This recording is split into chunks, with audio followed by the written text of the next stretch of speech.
Danielle Turner. I'm the Adult Teen Services Programmer at Cold Spring. I've been at the library in total for about 4 years now. I've worked at Newport, Alexandria, and now Cold Spring. I run programs for adults and teens. I help our librarian, Clara, as much as she needs me to. And today I am reading to my very nosy, very involved, as you can see, Great Pyrenees. Her name is Prinny. She's a rescue, so we're not sure how old she is. We think she's about 6 or 7 years old, but we're not totally sure. She's very curious, very involved. She's kind of already had a case of the zoomies. She's not totally feeling like sitting still right now. So I'm going to try and read to her if she will let me. I've kind of bribed her. This is her favorite toy. She's already kind of walked away from me once. Come on, let me out. Great Pyrenees are known to be very, very stubborn. They're herding dogs for farm animals, for all kinds of stuff. She is 105 pounds at her last weigh-in, so she's quite the large doggo. But she's a good bean. She's really protective, super sweet, and we love her a lot. So today I'm gonna attempt to read The Wish Tree. For her, she's very curious. She's never read a book before, so I'm gonna see if she'll let me read to her. She said no. Okay, so Prinny has settled into our kitchen. She likes taking naps in here, so I'm gonna read to her. I'm not gonna be able to show the book because if I move, she's gonna move. So. Alright, The Wish Tree by Kyle McClear. Charles wanted to find a wish tree. His brother said there is no such thing. His sister said there is no such thing. But Charles said, "What do you think, Boggin?" And Boggin thought surely there was such a thing. So the next morning Charles and Boggin set forth. His brother said, "Bring a map." His sister said, "Don't forget a compass." But Charles and Boggin were already well on their way into the woods. They had the whole day ahead of them, the whole day to find a wish tree. Up to the top of the hill they climbed, and down to a frosty meadow they slid. Where Charles went, Boggin followed, and where Boggin went, Charles followed. Charles and Boggin did not see the wish tree, but they did see Squirrel, who was puzzling over how to get some hazelnuts to his home. Slow through the snow they went, and hush past Bear's den they crept. Where Charles went, Boggin followed.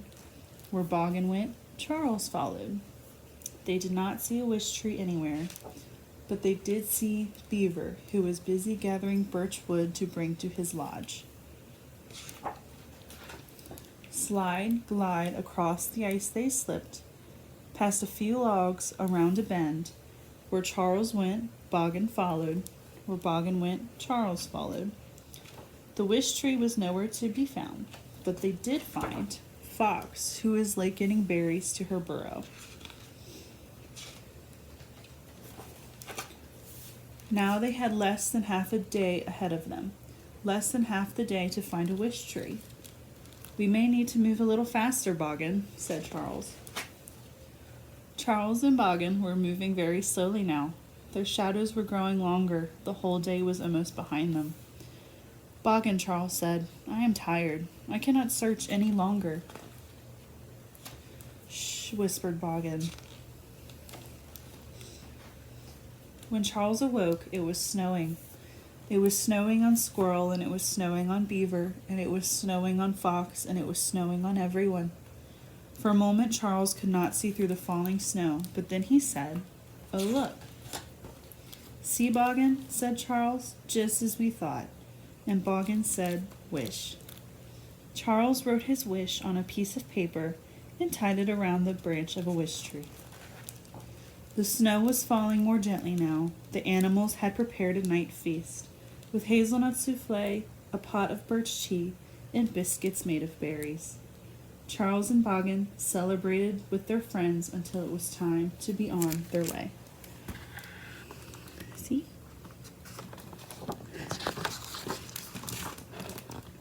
The moon was growing brightly. Wish, said Boggin, all the way home. All right. So after a few difficulties of Prinny moving around a bit, she has finally let me read to her as she slept a little bit. Thank you for joining me and Prinny today, and I hope everyone has a great New Year.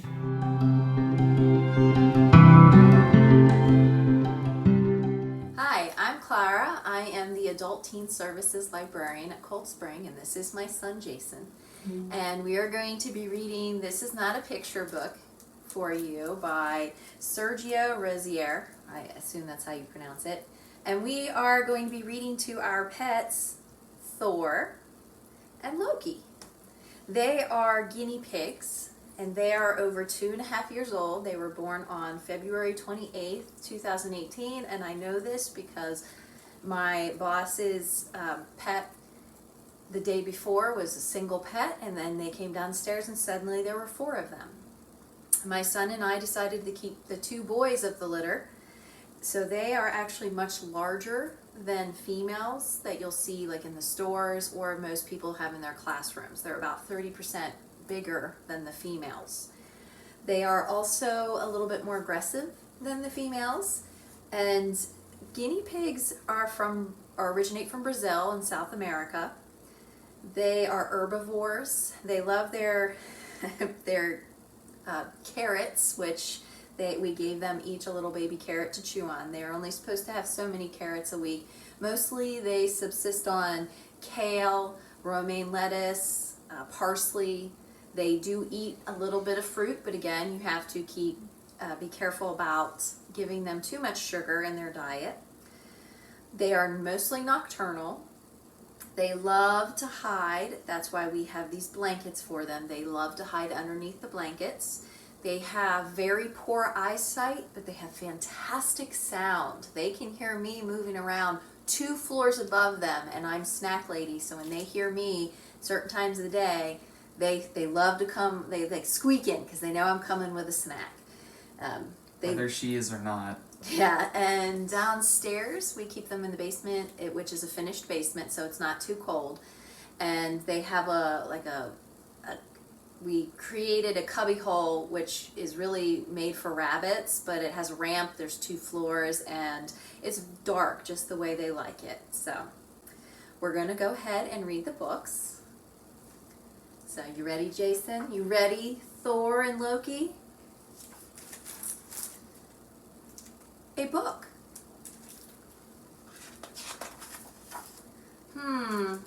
There are only words in this book? Where are the pictures? This is not a picture book. Do you see that? I can't get too close because they might try and eat the pages. They love to chew. Stupid book. I'm so sorry, book. See, Thor didn't like the fact that he kicked the book. What is that? It's a book with no pictures. Wacky. Can you read it? I'm not sure. Words are so difficult.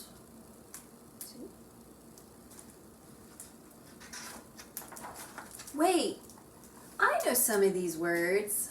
Oh, they're going over to their favorite lap. They're going over to sit with Jason. Some are funny. Some are very sad. You guys see this? There are wild words.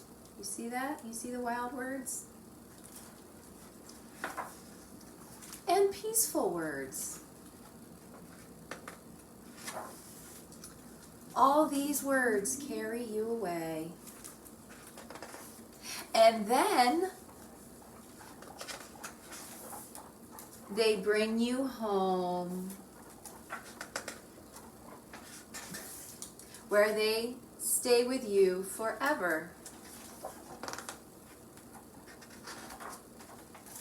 Read it again. Don't worry, we won't to. Yeah, see, look, they're getting angry with each other now. Ew, there's a piece of poo. Oh, it's just carrot.